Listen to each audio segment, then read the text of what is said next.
Maurice didn't think much or worry much. While he had the power of touch, he was happy without sight. Isabelle Pervin was listening for two sounds, for the sound of wheels on the drive outside and for the noise of her husband's footsteps in the hall. It was the late afternoon of a rainy November day. Her dearest and oldest friend was on his way from the station. Her husband, who had been blinded in the war in France, was outside somewhere. Maurice had been home for a year now. He was badly scared and totally blind, but they had been very happy. Grange Farm was Maurice's place. The farm workers lived at the back of the house, while Isabelle lived with her husband in the comfortable rooms at the front. They had spent most of their time alone together since his return. They talked and sang and read together. She wrote short pieces for a newspaper and he did some work on the farm, simple work, it is true, but it gave him satisfaction. He milked the cows and looked after the pigs and horses. Life was still very full for the blind man, peaceful in darkness. With his wife, he had a whole world, rich and real. But sometimes their happiness left them. In that silent house, Isabelle sometimes felt she was going crazy. And sometimes her husband became despairing. She tried then to force the old cheerfulness to continue, but the effort was almost too much for her. At such times, she would give anything, to escape. She looked for a way out, she invited friends, she tried to give her husband some further connection with the outside world. But it was no good. Nobody could understand the depth of the experiences that they had shared in the past year. But now, in a few weeks' time, her second baby would be born. The first had died while her husband was in France.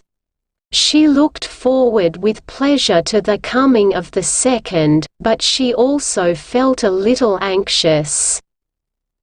The child would take her love and attention. And then, what about Maurice? What would he do? It was at this time that Isabelle's old friend, Bertie Reed, wrote to her. All her life he had been her friend, like a brother, but better than her own brothers. She loved him, though not in the same way as the man she had chosen to marry. Bertie was a lawyer, a thoughtful type with a quick mind. Maurice was different.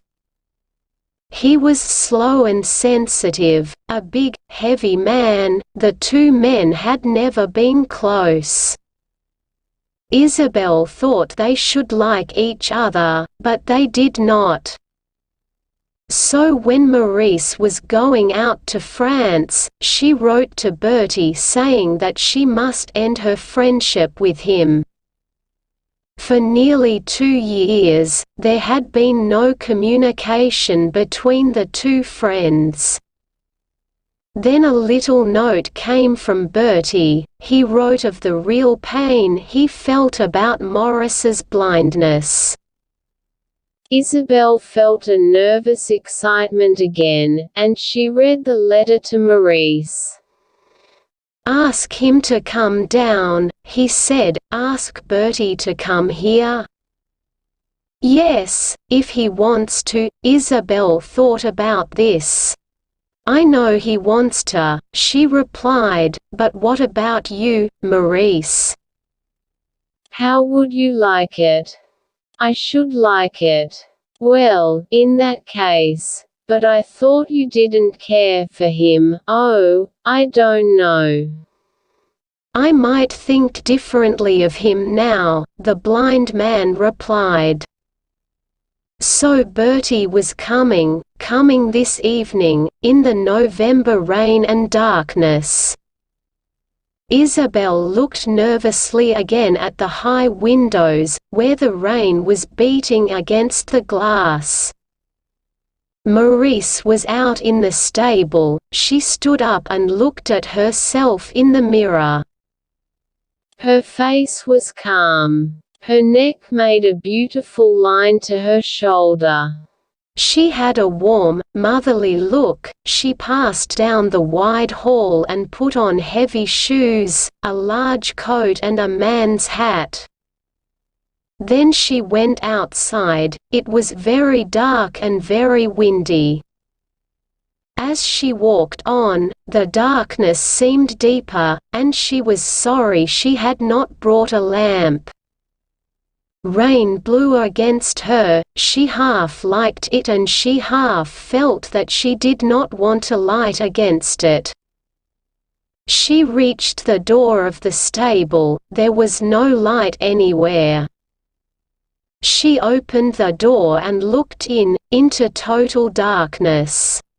The sudden smell of horses shocked her. She listened but could only hear the night and the restless movement of a horse. "Maurice," she called softly, "Maurice, are you there?" Nothing came from the darkness. The rain and the wind were blowing in, so she entered and shut the door. She was conscious of the horses, though she could not see them, and she was afraid. Then she heard a small noise in the distance. It was Maurice in the other part of the stable. The low sound of his voice as he spoke to the horses came to her in the darkness. She called quietly, "Maurice, Maurice, dear." "Yes," he answered. Isabel, she saw nothing, and the sound of his voice seemed to touch her. "Won't you come in, dear?" she said. "Yes, I'm coming." "Just half a minute. Bertie hasn't arrived yet, has he?" "Not yet," said Isabel. She wanted him to come to her. When she could not see him, she was frightened of him. "Bertie won't much enjoy the drive in this weather," he said, as he closed the door. "No, he won't," said Isabel calmly, watching the dark shape at the door. "Give me your arm, dear." Isabel was pleased to be back in the house. She was a little afraid of him out there in the darkness. In the hall, he sat down heavily. As he bent down to take off his boots, he didn't seem blind. When he stood up, the blood rushed to his face and neck, and she didn't look at his eyes. He went away upstairs. She saw him go into the darkness. He did not know that the lamps upstairs were not lit. She heard him in the bathroom. Maurice moved around almost unconsciously. He seemed to know where things were before he touched them. He didn't think much or worry much. While he had the power of touch, he was happy without sight. It was a pleasure to stretch out his hands and pick up something that he couldn't see, to hold it and to own it. He didn't try to remember what it looked like. He didn't want to. This new consciousness had become natural to him. He was generally happy and he had a burning love for Isabel. But at times despair swept over him and destroyed his happiness. Then he suffered, but tonight he was still calm, though his senses were a little sharp. His hearing was too sharp, he was conscious of all the sounds in the house. As he went to his room, he heard a vehicle arrive, then came Isabel's voice, like a bell ringing. "Is it you, Bertie?" and a man's voice answered out of the wind. "Hello, Isabel, there you are, you're looking as fit as ever." "Oh yes," said Isabel, "I'm very well, how are you?" "Rather thin, I think, worked to death, but I'm all right." "How's Maurice, isn't he here?" "Oh yes, he's upstairs, changing his clothes." "Yes, he's well." They moved away, Maurice heard no more.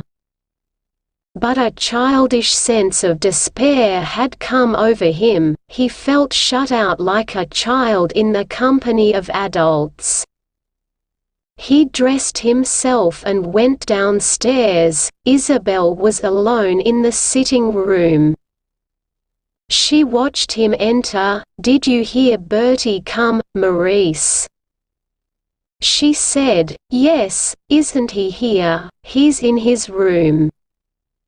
"He looks very thin and tired." Bertie came down. He was a little dark man, with a very big forehead, thin hair, and sad, large eyes. He had strange, short legs. Isabel watched him pause at the door, and look nervously at her husband. Bertie went across to Maurice. The blind man put his hand out and Bertie took it. Isabel watched them anxiously, and then looked away again. "Come," she said, "come to the table, aren't you both hungry?" They sat down. Maurice felt for his place, his knife and fork. Bertie picked up a little bowl of flowers from the table, and held them to his nose. "They have a lovely sweet smell," he said. "Where do they come from?" "From the garden, under the windows." "Bertie, do you remember the flowers under Aunt Belle's wall?" The two friends looked at each other and smiled. The meal continued and Isabel and Bertie spoke easily together. The blind man was silent. He ate carefully but quickly. He could never accept any help. After the meal, the three sat around the fire. Isabel put more wood on and Bertie noticed a slight slowness in her movements. "Will you be pleased when the child comes, Isabel?" he said. She looked at him with a smile. "Yes, I shall be very pleased." "So will you, Maurice, won't you?" she added. "Yes, I shall," replied her husband. "We are both looking forward to it so much," she said. "Yes, of course," said Bertie. He was 3 or 4 years older than Isabel and had never married.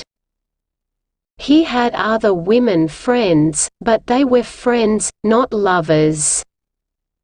If they seemed to come too close, he pulled away. Isabel knew him very well, his kindness, but also his weakness, which made him unable ever to enter into any close human relationships.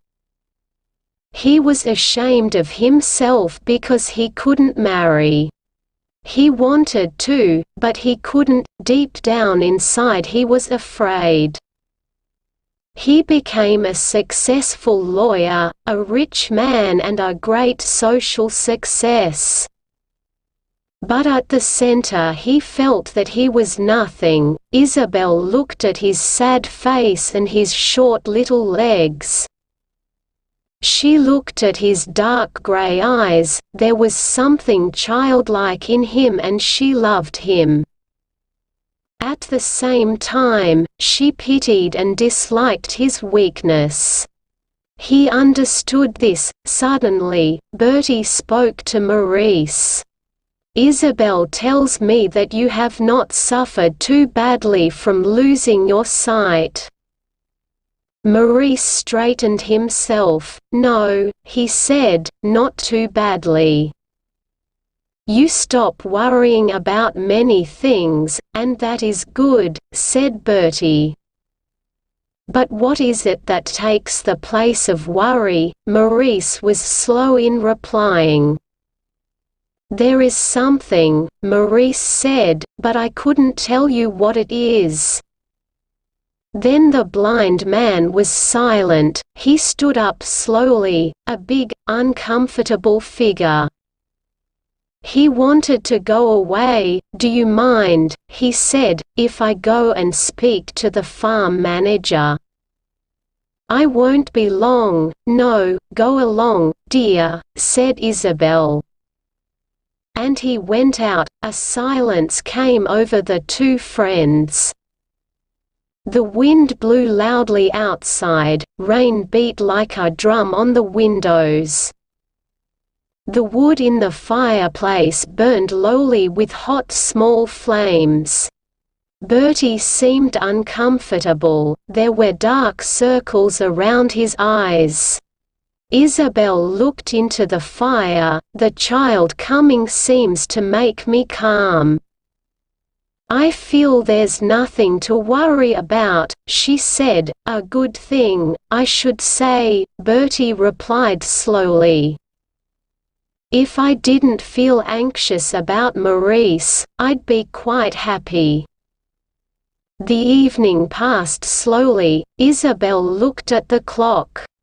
"It's nearly 10 o'clock, she said. "Where can Maurice be?" Bertie looked at her. "Would you like me to go out and see?" "Well, if you wouldn't mind, I'd go, but," she did not want to make the effort. Bertie put on an old coat and took a lamp. He left by the side door. He felt nervous and strangely empty. He walked slowly through the wet and stormy night. At last, he opened the door of a stable and, looking in, he saw Maurice standing, listening. "Who is that?" said Maurice. "It's me," said Bertie. He entered and shut the door behind him. "You came to look for me?" he asked. Isabel was a little worried, said Bertie. "I'll come in. I hope I'm not in your way at all," said Bertie, rather shyly. "My way," Maurice said, "not a bit. I'm pleased Isabel has someone to talk to. I'm afraid that I am in the way. I know I'm not very good company." "Is Isabel all right, do you think? She's not unhappy, is she?"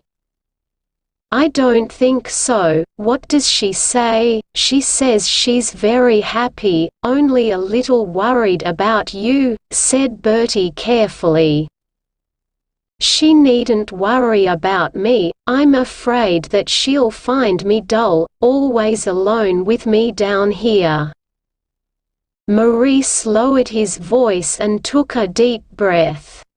"Bertie," he asked, "is my face a very ugly sight? Do you mind telling me?" "There is a scar," said Bertie, surprised, "but one feels pity more than shock at the sight of it." "A bad scar, though," said Maurice. "Oh, yes." There was a pause. "I don't really know you, do I?" Maurice said suddenly in a strange voice. "Probably not," said Bertie. "Do you mind if I touch you?" Bertie stepped back but said, in a small voice, "Not at all." He suffered as the blind man stretched out a strong hand and felt his head. He covered the face of the smaller man, touching the forehead, the closed eyes, the small nose, the mouth, the strong chin. "You seem young," Maurice said quietly. At last, Bertie stood, nearly destroyed, unable to answer.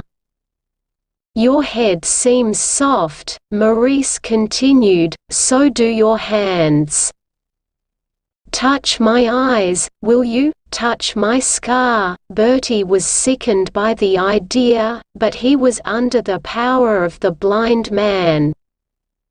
He lifted his hand, and touched the scar. Maurice suddenly covered it with his own hand, pressed the fingers of the other man onto his scarred eyes. He stayed in this position for a minute or more while Bertie froze, helpless. Then, suddenly, Maurice took the other man's hand away and stood holding it in his own. "Oh my God," he said, "we shall know each other now, shan't we?" "We shall know each other now." Bertie could not answer. He looked at the blind man silently and in terror, despairing at his own weakness. He knew that he could not answer. He had an unreasonable fear that the other man would suddenly destroy him. Maurice was actually filled with a burning desire for friendship, and Bertie only wanted to escape. "It's all right now, as long as we live, we're all right together now, aren't we?" Maurice said. "Yes," said Bertie. Maurice turned to pick up his coat. "Come," he said, "we'll go to Isabel." Bertie took the lamp and opened the door. The two men went in silence. Isabel heard their footsteps and looked up anxiously as they entered. There seemed a strange happiness in Maurice. Bertie looked tired. His eyes were darker than before. "What is it?" she asked. "We've become friends," said Maurice. She looked at Bertie. He met her eyes with a despairing look. "I'm so pleased," she said, confused. "Yes," said Maurice. Isabel took his hand with both of hers and held it tight. "You'll be happier now, dear," she said, but she was watching Bertie. She knew that he had one desire, to escape from this friendship, which had been forced on him. He could not accept that he had been touched by the blind man.